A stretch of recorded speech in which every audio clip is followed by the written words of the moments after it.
Okay, 4వ అధ్యాయము ఆదికాండము 1వ వచనం నుంచి మనం బైబిల్ చూద్దాము.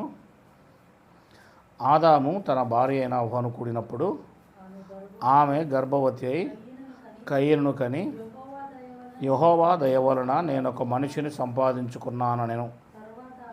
తర్వాత ఆమె అతని తమ్ముడకు హెబెలును కనెను. హెబెలు గొర్రెల కాపరి, కయీను భూమిని సిద్ధపరిచేవాడు.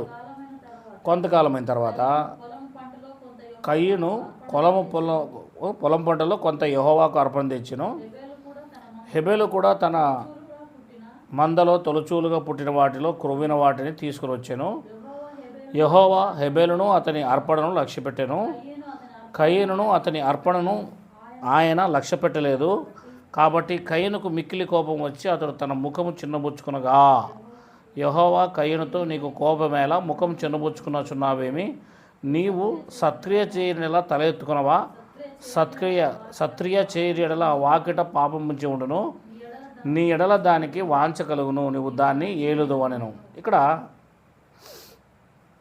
7 వచనాలు మనం గమనిస్తే, మొట్టమొదటి మానవులు భూమి మీద ఎవరు మహిమమ్మ? ఆదాము హవ్వలు. ఎవరు? అట్లనే చెప్పుకొనేసాం, ఆదాము హవ్వలు. ఆదాము హవ్వలకు మొట్టమొదటిగా ఈ భూమి మీద పుట్టిన కుమారుడు ఎవరు? కయీను. ఎవరు? కయీను పుట్టాడు. కయీను తర్వాత ఎవరు పుట్టారు? హెబెలు పుట్టాడు. కయీను హెబెలు పుట్టారు. ఇప్పుడు కయీను ఏం ఉద్యోగం చేస్తున్నాడు? ఏ పని చేస్తున్నాడు? రైతు, అంతే కదా. పొలాన్ని సేద్యపరుస్తున్నాడు అంటే రైతు. హెబెలు ఏం పని చేస్తున్నాడు? గొర్రెలు కాస్తున్నాడు. అతను రైతు కాదు, అతను గొర్రెల కాపరి. అయితే వారు ఇరువురు కూడా తండ్రి దేవుని నమ్ముకొని ఉన్నాడు కనుక, ఆదాము హవ్వమ్మ, వాళ్ళు దేవునికి ఏం తీసుకొని వస్తున్నారు? అర్పణ. దేవునికి అర్పణ మనం అంటాం కదా, దేవుని తీసుకొచ్చే కానుక, దేవునికి ఇచ్చేవి. అర్పణలు తీసుకొచ్చేటప్పుడు ఒక ఆయన పొలం పని చేసుకునేవాడు కనుక పొలంలో తెచ్చాడు. ఒక ఆయన గొర్రెలు కాసేవాడు కనుక గొర్రెల నుంచి తెచ్చాడు.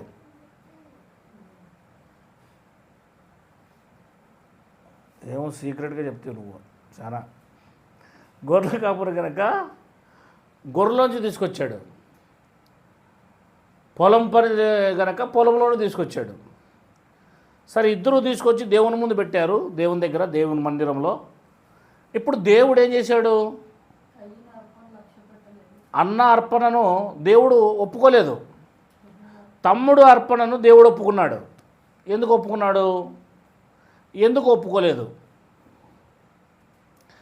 కయీను తీసుకొచ్చింది దేవుడు ఒప్పుకున్నాడు, సరే ఒప్పుకోలేదు. తమ్ముడు తీసుకొచ్చింది, హెబెలు తీసుకొచ్చింది దేవుడు ఒప్పుకున్నాడు. ఎందుకు అట్లా జరిగింది? కయీను అతని అర్పణను దేవుడు లక్ష్య పెట్టలేదు. హెబెలు అతని అర్పణను దేవుడు లక్ష్య పెట్టాడు. ఇక్కడ అర్పణనే కాదు, అతన్ని కూడా అని రాయబడింది అక్కడ, అంతే కదమ్మా. కయీనును ఇష్టపడలేదు దేవుడు, కయీను తీసుకొచ్చిన అర్పణను ఇష్టపడలేదు దేవుడు. హెబెలు తెచ్చిన అర్పణను ఇష్టపడ్డాడు దేవుడు, హెబెలును ఇష్టపడ్డాడు దేవుడు, అంతే కదమ్మా. రెండు ఉన్నాయి ఇక్కడ. ఎందుకు మీరు చెప్పండి, ఎందుకు చెప్పండి? కిందే రాయబడింది కదా 6వ వచనంలో, 7వ, నీవు సత్క్రియ చేసిన ఎడల ఏం చేయలేదు? ఇప్పుడు సత్క్రియ చేయలేదు. ఏం చేయలేదు? సత్క్రియ అంటే అర్థం ఏంటి? సత్యానుసారంగా, సత్య ప్రకారముగా, దేవుని చిత్త ప్రకారముగా, దేవుని మాటను అనుసరించి, దేవుని మాటకు లోబడకుండా చేశారు. దేవుడు చెప్పింది ఒకటైతే కయీను చేసింది ఒకటి. మనం దేవుడు ఏం చెప్తే అది చేస్తామా? కయీను చెప్పిన మన ఇష్టమట్లు చేయాలా? దేవుడు చెప్పినట్లు చేయాలా, మన ఇష్టం వచ్చినట్టు చేయకూడదు. ఇప్పుడు కయీను తన ఇష్టం వచ్చినట్లు చేయటం వల్ల దేవుడు అతన్ని ఒప్పుకోలేదు, అతని యొక్క అర్పణను తీసుకొచ్చిన కానుకను ఒప్పుకోలేదు. ఇప్పుడు ఏం జరిగిందంటే అన్నను ఒప్పుకోకపోవడం వల్ల, తమ్ముడిని ఒప్పుకోవడం వల్ల అన్నకేమొచ్చింది? ఎవరి మీద? దేవుని మీదే విపరీతమైన కోపం వచ్చింది ఆయనకు. దేవుని మీద కోపం వచ్చింది, తమ్ముని మీద కోపం వచ్చింది. తప్పు చేసి కోపగించుకుంటున్నాడు. చూడండి, ఎప్పుడైనా కూడా జాగ్రత్త వినాలి. పాపం చేసేవారు, తప్పు చేస్తున్న వాళ్ళని ఏమైనా అన్నామనుకో, వాళ్ళకి కోపం జాస్తి వస్తుంది. ఏమొస్తుంది? ఏమి చేయలేదనుకో, ఎవడే నన్ను అనుకుంటే ఏం లాభము అనుకుంటాడు. తప్పు చేసేవారు ఖచ్చితంగా ఆ మాట వాళ్ళ మీద పడేదలకి వాళ్ళ కోపం వచ్చేస్తుంది. ఇప్పుడు దేవుడు ఏమన్నాడు? నువ్వు సత్యానుసారంగా జీవించలేదు, సత్క్రియలు చేయలేదు కనుక నీకు కోపం వస్తుంది అన్నాడు దేవుడు. కోపం వస్తుంది నీకు అన్నాడు. కింద మనం గమనిస్తే ఆ కోపం రావడం వల్ల, ఇతరు దేవుడు చెప్పినట్లు నడవకపోవడం వల్ల ఏం జరుగుతుంది అంటున్నాడు దేవుడు? వాకిట పాపము పొంచి ఉండును, అది నీ ఎడల దానికి వాంఛ కలుగును, నీవు దాన్ని వెంటనే. కోపం ఎప్పుడైతే వస్తుందో మనిషికి, తప్పు చేసి కోపగించుకున్నామనుకో, వెంటనే నీ లోపలికి ఏం ప్రవేశిస్తుంది? బయటే ఉంటుంది అన్నమాట, వాకిల దగ్గర. నీ హృదయంలోకి ఏం ప్రవేశిస్తుంది? పాపం అనేది ప్రవేశిస్తుంది. నీ లోపలికి పాపం అనేది ప్రవేశించి నీ కోపం రావడం వల్ల అది నీ పట్ల ఇష్టపడి నిన్ను ఏలడం మొదలు చేస్తుంది. పాపం ఏం చేస్తుంది? అప్పుడు ఏలుతుంది. పాపం ఏలడం అంటే అర్థం ఏంటి చెప్పండి? నీతో పాపము చేయిస్తుంది అన్నమాట. పాపం లోపలికి పోయి చేసే పని ఏంటి? పాపం లోపలికి ఇప్పుడు సారాయి తాగినప్పుడు లోపలికి పోయి చేసే పని ఏంటి? అది మత్తెక్కిస్తుంది, ధైర్యంగా మాట్లాడిస్తుంది, కంపుల్లోనూ ముళ్ళల్లోనూ తొక్కకుండా పోయేటట్టు చేస్తుంది. అంటే మనిషిని ఒక రకమైన మత్తులో పడేసి మాయ చేస్తుంది, ట్రాన్స్లోకి తీసుకెళ్తుంది. ఏం మాట్లాడుతున్నాడో ఏం కథ కూడా అర్థం కాకుండా చేసేస్తుంది. కోపం కూడా ఏం చేస్తుంది తెలుసా? మనిషిని పాపం చేయిస్తుంది. కోపం ఏం చేస్తుందమ్మా? కోపం వచ్చింది అంటే తర్వాత జరిగేది పాపం. అందుకే ఆ కోపం అనేది రాకుండా చూసుకోవాలి అన్నాడు దేవుడు. ఏమన్నాడు? కోపం అనేది సామాన్యంగా మనిషికి ఉండకూడదు, కోపాన్ని అదుపు చేసుకోమన్నాడు దేవుడు. ఎఫెసీయులకు రాసిన పత్రిక 4వ అధ్యాయం. చాలామందికి, దేవుని నమ్మిన బిడ్డలకే ఈ కోపం జాస్తిగా ఉంటుంది. దేవుని వాక్యం చెప్పినప్పుడైనా ఇది తప్పు అని సరిచేసుకోండి మీ జీవితాలు అని చెప్పినప్పుడైనా వాళ్ళకి జాస్తి కోపం వస్తుంది. ఎందుకు ఆ రకంగా అంటే వారు రాంగ్ రూట్లోకి వెళ్ళడానికి అవకాశం ఉంటుంది. చూడండి 4వ అధ్యాయము 25వ వచనం. మనము ఒకరికి ఒకరము అవయవాలై ఉన్నాము, అబద్ధమాడుట మాని సత్యము అనే మాట మాట్లాడుతున్నాడు ఇక్కడ. కోపపడుడి కానీ, అది కోపపడండి కానీ ఏం చేయకూడదు? పాపం చేయకూడదు. కోపడటం తప్పులేదు, పిల్లల మీద కోపడతాం, ఇంట్లో వాళ్ళ మీద కోపడతాం, కానీ కోపం అనేది పాపానికి దారి తీయకూడదు. ఒకవేళ ఎవరి మీదైనా కోపం వస్తే ఏం చేయాలి? సూర్యుడు అస్తమించేలోపు అంటే సాయంకాలం అయ్యేలోపు మీ కోపము అతని మీద నుంచి నిలబడకూడదు. ఇక కోపం ఉండకూడదు. ఎప్పుడైతే కోపం అట్లనే ఉంటుందనుకో, రాత్రి కూడా నన్ను 10 మందిలో అన్నాడు, లేకపోతే నన్ను ఇది బాధ పెట్టాడు అనే ఆలోచన మనిషిలో వచ్చి రాత్రంతా కూడా అలా ఆలోచించి వాడు ఎదురుపడినప్పుడు కానీ, అతను ఎదురుపడినప్పుడు కానీ ఏదో రకమైన పాపం చేయడానికి, హాని చేయడానికి అది దారితీస్తుంది. అందుకే సాయంకాలం అయిపోగానే ఏం చేయబడాలి? నీ కోపము నిలిచి ఉండకూడదు నీ లోపల ఎవరి మీద కూడా. ఒకవేళ అలా ఉంటే దెయ్యం అనేది, సాతాన్ అనేది నేను ఏం చేస్తుంది? చోటిస్తావు. నువ్వు సాతానికి చోటిస్తావు. కనుక కోపం వలన మనకు నష్టం ఉందని బైబిల్ ఇక్కడ చెప్తుంది. ఇంకా పోతే యాకోబు పత్రిక 1వ అధ్యాయము 20వ వచనం, ఎందుకనగా నరుని కోపము 19 కూడా చదువుదాం. నా ప్రియ సహోదరులారా, మీరు ఈ సంగతి ఎరుగుదురు గనక ప్రతి మనుషుడు వినుటకు వేగిరపడవాడును, మాట్లాడుటకు నిదానించువాడును. క్రైస్తవులమైన మనము కోపగించుకున్నటకు నిదానించాలి. ఏం చేయాలి అంటే ఓర్పు కలిగి ఉండాలి. మనిషి చాలా ఓర్పు కలిగి ఉండాలి.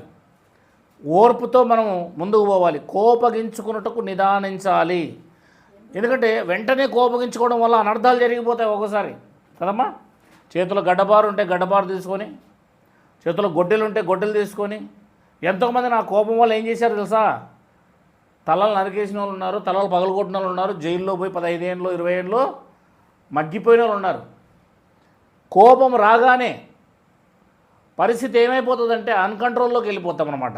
మన శరీరం మన యొక్క కంట్రోల్లో ఉండదు, తల చెడిపోతుంది. అందుకే దేవుడు ఏమన్నాడు? కోపగించుకోవడానికి వేగిరపడద్దు, నిదానంగా ఉండాలి. కోపం రాకూడదు. వెంటనే రాకుండా చూసుకో. నువ్వు దేవుని కుమారుడు అయితే, నువ్వు దేవుని నమ్ముకున్నావు, కోపం రాకుండా చూసుకో అంటున్నాడు. ఎందుకు కోపం రాకుండా చూసుకోవాలి అంటే మనిషిని కోపము దేవుని నీతిని. క్రైస్తవుడు కోపగించుకోవడం వల్ల, మనం కోపగించుకోవడం వల్ల సమాజంలో మనకు దేవునికి చెడ్డ పేరు వస్తుంది. మన కోపం చెడ్డ పేరుని తీసుకొస్తుంది. ఏం చేస్తుంది? 100%. మనం కోపగించుకోవడం వల్ల గొడవలు జరుగుతాయి, మనం కోపగించుకోవడం వల్ల రగడలు జరుగుతాయి, మనం కోపగించుకోవడం వల్ల తలలు పగిలిపోతాయి, మనం కోపగించుకోవడం వల్ల ఎన్నెన్నో కార్యాలు జరుగుతాయి. అప్పుడు వీళ్ళేం దేవుని నమ్ముకున్నారు, యేసయ్య ఎంత నెమ్మది గలవాడు, యేసయ్య ఎంత ప్రేమ గలవాడు, యేసయ్య ఎంత గొప్పవాడు, వీళ్ళేంది ఇలా ఉన్నారు అని సమాజం మనల్ని ఏం చేస్తుంది? వేలెత్తి చూపిస్తుంది.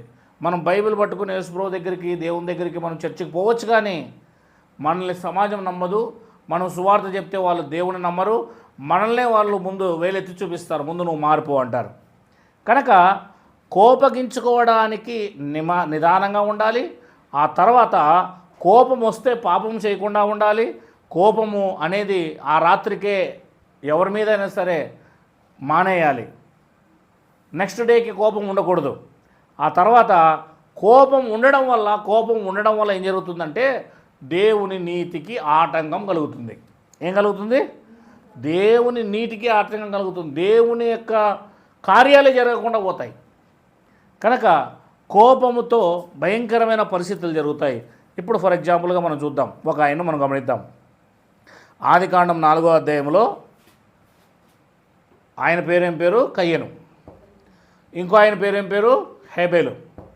ఈ ఇరువురు కలిసి ఏం చేశారు? దేవునికి మంచిగా అర్పణలు తీసుకొచ్చారు. ఇక్కడ తప్పు ఎవరిది? కయ్యందే తప్పు. తప్పు ఉండి కూడా కయ్యను ఏం చేస్తున్నాడు? తమ్ముడి మీద కోపగించుకున్నాడు, దేవుని మీద కోపగించుకుంటున్నాడు. దేవుడు ఏమంటున్నాడు? నీవు నచ్చలేదు, నీ అర్పణ నచ్చలేదు అన్నందుకు, నువ్వు సత్క్రియలు చేయలేదు అన్నందుకు కోపగించుకుంటావా? అలా కోపం వెంటనే రావడం వల్ల నీలోకి పాపం దూరుతుంది.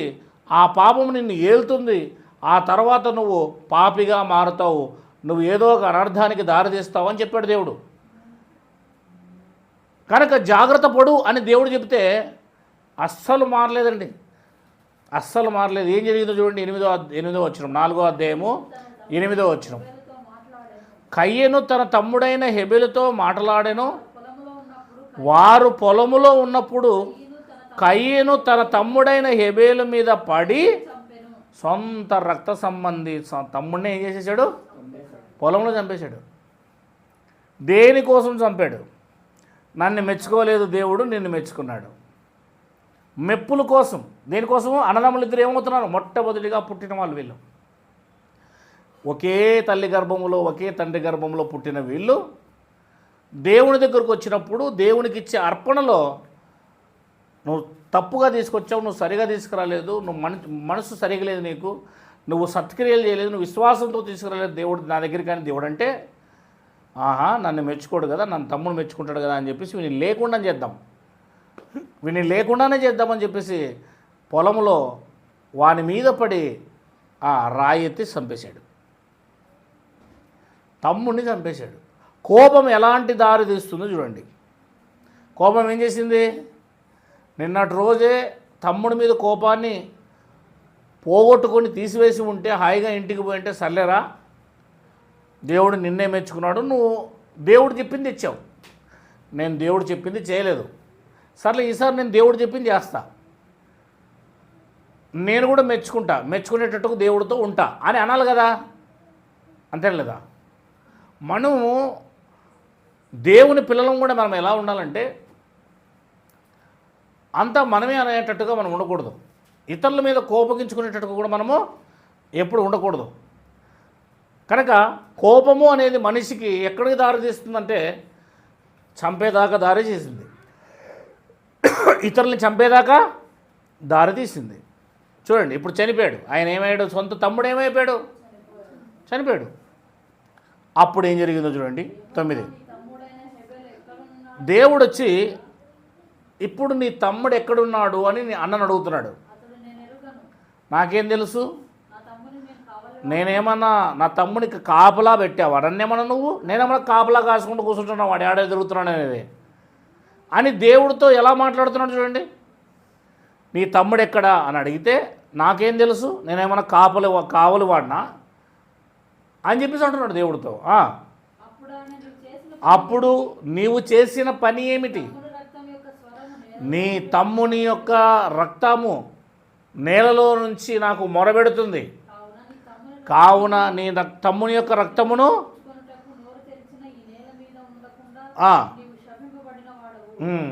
చూస్తారా? ఆఖరికి ఏమైంది అంటే కోపం మనిషిని ఎక్కడికి తీసుకెళ్ళింది? అతను శాపం, ఇప్పుడు శాపంలో పడిపోతున్నాడు, శపించబడుతున్నాడు. ఒకరిని చంపడం పక్కన పెట్టండి, ఇప్పుడు అతను ఏమవుతున్నాడు? శాపగ్రస్తులైపోయాడు. తనే కాదు తన పిల్లలు కూడా శాపగ్రస్తులు అయిపోయారు. కోపం అనేది ఎంత దూరం తీసుకెళ్తుందో మనం గమనించాలి. కోపం అనేది అందుకే మనం జాగ్రత్తగా కాసేపు కూర్చొని కోపం వచ్చినప్పుడు జాగ్రత్తగా ఆలోచించాలి, నలువైపులా ఆలోచించాలి. ఇతను కోపం రాగానే వెంటనే ఆ కోపాన్ని అలాగే ఉంచుకొని వెంటనే వెళ్ళి ఏం చేశాడు? తన తమ్ముని నెక్స్ట్ డే మాట్లాడేసి చంపేశాడు. ఇప్పుడు దేవుడు వచ్చి అడుగుతూ ఉంటే దేవుడికి చెప్తున్న సమాధానం ఏంటి? నేనేమన్నా వాచ్మెన్నా అని చెప్పేసి అంటున్నాడు. దేవుడు ఏమంటున్నాడు? నువ్వు ఎక్కడ చంపావో ఎక్కడ పూడ్చావో కనబడకుండా నీ తమ్ముడిని, ఆ తమ్ముని యొక్క స్వరం నాతో మాట్లాడుతుంది. ఎందుకంటే దేవుడికి అన్నీ కనబడతాయి, వినబడతాయి. ఆ విషయం కూడా తెలియదు ఇతనికి. దేవునితోనే నేను అబద్ధం ఆడుతున్నానన్న విషయం కూడా తెలియదు. ఎంత అజ్ఞానంలో పడిపోతాడు చూడండి.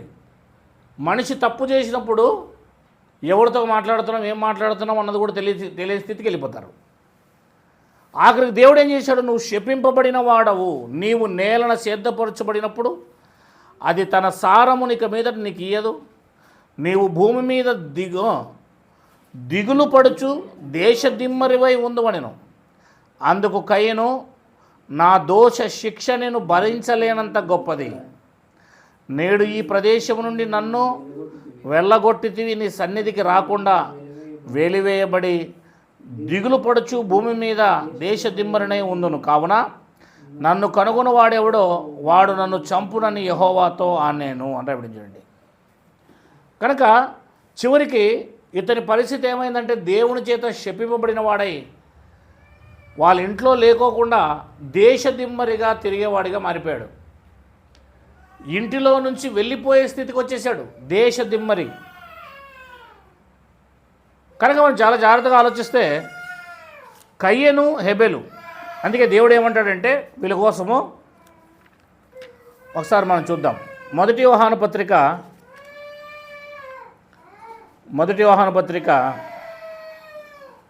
3వ అధ్యాయం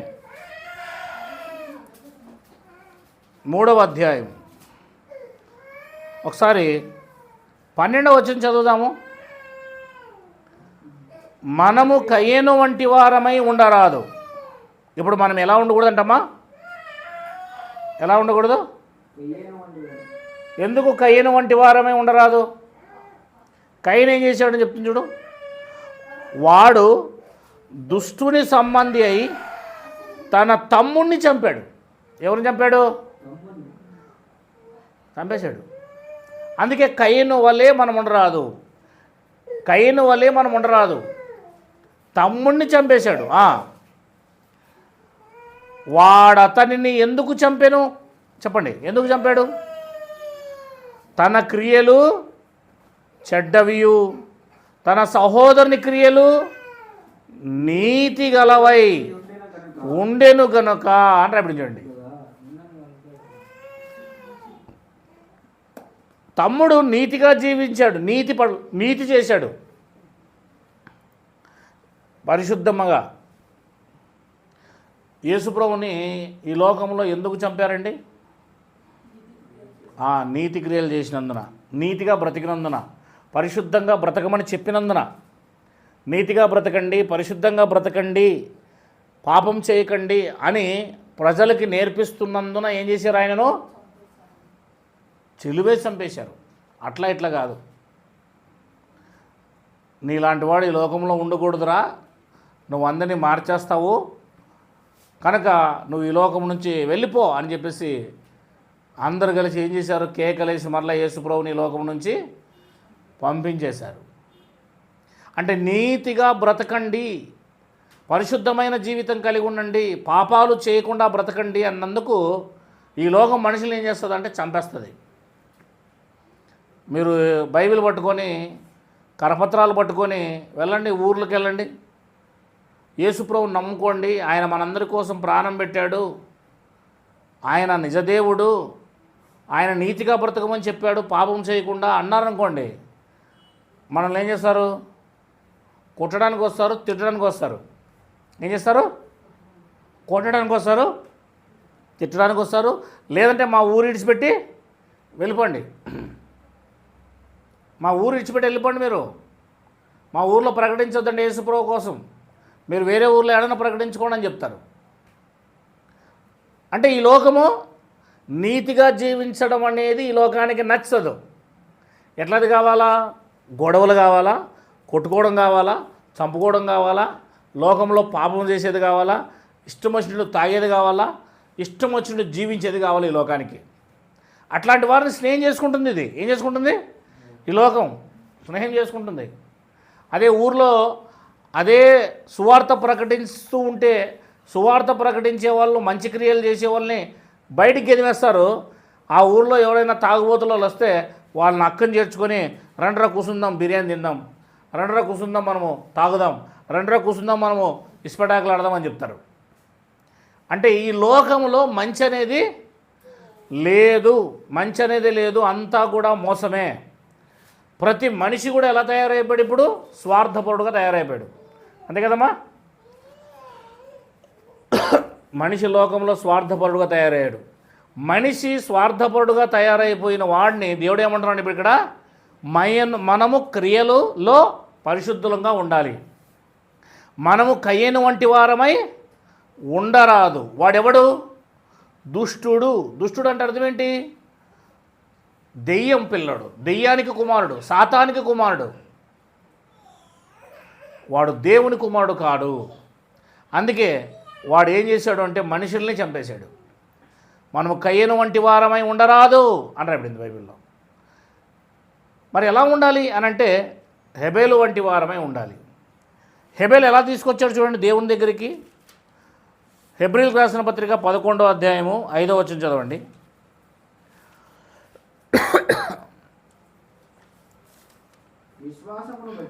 విశ్వాసము 4వ వచనం. విశ్వాసమును బట్టి హెబేలు కయ్యేను కంటే శ్రేష్టమైన బలి దేవునికి అర్పించెను. చూసారా? ఎవరికంటే ఎవరు మంచిది ఇచ్చారు దేవునికి? కయ్యేను కంటే తమ్ముడే మంచిది ఇచ్చాడు. కానీ కయ్యేను మంచిది ఇవ్వలేదు. కయ్యేను ఎట్లా ఇచ్చాడు? ఇస్తే దేవునికి ఇస్తే ఏముంది, ఇకపోతే ఏముంది, ఎట్లాడిస్తే ఏముంది అని దేవుడికి ఇచ్చే మూమెంట్లో ఎలా ఎలా నిర్లక్ష్యంగా ఇచ్చాడు. ఎలా ఇచ్చాడమ్మా? నిర్లక్ష్యంగా. మనం కానుకపెట్టలో కానుకేసేటప్పుడు మనం గమనిస్తే ఎలాంటి నోట్లు పడి ఉంటాయి తెలుసాడా? చిరిగిపోయిన నోట్లు, అతుకు నోట్లు, మెత్తగా అయిపోయిన నోట్లు. కండక్టర్ తీసుకోను అని అంటే దాన్ని పక్కకు పెట్టుకొని తీసుకొచ్చి దాంట్లోకి వేసిన నోట్లు. చికెన్ సెంటర్లోకి పోతే చికెనోడు ఈ నోటు పోదు అంటే దాన్ని తీసుకొచ్చిన నోట్లు, దాంట్లోకి వేసిన నోట్లు. అర్థమవుతుందా? అతుకతుకుబడినవి కరిపించుకొని తీసుకొచ్చి దాంట్లోకి వేస్తారు. అంటే దేవుడికి ఎలాంటివి ఇస్తున్నాం మనము? శ్రేష్టమైనది ఇవ్వాలి. దేవుడికి ఎలాంటిది ఇవ్వాలమ్మా? దేవుడికి శ్రేష్టమైనది ఇవ్వాలి. మీ ఇంటికి ఎమ్మెల్యే వచ్చాడు అనుకోండి, లేదంటే ఈ ఊర్లో ఉన్న పెద్ద షావుకారు వచ్చాడు అనుకోండి, బాబు షావుకారు ఎవరండి ఇంట్లోకి, ఫర్ ఎగ్జాంపుల్గా మనము అతన్ని ప్రేమించి ఇంట్లో ఏదైనా చికెనో మటనో పెట్టాలనుకోండి, అతను ప్రేమించి ఒకరోజు మా ఇంటికి వచ్చాడని చెప్పేసి, అప్పుడు వెంటనే మహిమమ్మ మన గొర్రెల్లో చాలా గొర్రెలు ఉన్నాయి కదా మనకి, ఆ గొర్రెల్లోన ఒకటి కుంటిది జబ్బు వచ్చిండేది, రేపో మాపో చచ్చిపోయేటట్లు చూడు, దాన్ని తీసుకొచ్చి మన ఎమ్మెల్యే గారికి కొట్టి మటన్ చేయండి అని అన్నామంటే ఎట్లుంటుంది? రేపో మాపో చచ్చిపోయేది, రోగం వచ్చిండేది, బొచ్చంతా ఊడిపోతుండేది, సీముడు కక్కుకుంటుండేది, కుంటిది గుడ్డిది జబ్బు ఉండేది. ఆయన ఏమంటాడు అప్పుడు? నీ మటన్ వద్దు, నువ్వు వద్దు, నమస్కారం. ఏంటి? అల్లుడికి పెట్టినా కూడా ఒప్పుకోడు ఆఖరికి. ఎవరికి? అంతే కదమ్మా. ఏందమ్మా ఈరోజు అత్త కోడి చేసినావా అంటే, రోగం వచ్చింది, దానికి చచ్చిపోయింది, అందుకే నీకు చేసినాం. ఎట్లుంటుంది అట్లే పరిస్థితి? అట్లా చేస్తారమ్మా. శ్రేష్టమైనది కదా. కానీ దేవుడికి ఎలాంటిది మనం చేస్తున్నామంటే, ఇక్కడ కయ్యను ఏం చేశాడంట? దేవునికి ఎలాంటిది ఇచ్చాడంటండి కయ్యను? దానికి ఇష్టం వచ్చింది, దేవునికి ఇవ్వాలి అనుకొని సత్క్రియలతో ఇవ్వలేదు, శ్రేష్టమైనది ఇవ్వలేదు. అందుకే కయ్యను వంటి వారమే మనం ఉండరాదు, కయ్యను వలే మనం ఉండరాదు. కయ్యను విశ్వాసంతో ఇవ్వలేదు, మంచి క్రియలు చేసి ఇవ్వలేదు, నీతి క్రియలు గలవాడు కాదు వాడు, దుష్టుడు వాడు. కనుక దేవుడు అనేపాటికి మన దృష్టిలో ఎలా ఉండాలి? అందరికంటే ఆయన గొప్పవాడు. ఎవరికంటే? తల్లిదండ్రుల కంటే గొప్పవాడు ఆయన. ముందు స్థానంలో ఉండవలసింది వారు దేవుడు లేకుంటే తల్లిదండ్రులు లేరు. అంతే కదమ్మా. దేవుడు లేకుంటే తల్లిదండ్రులు లేరు. అది ఆలోచన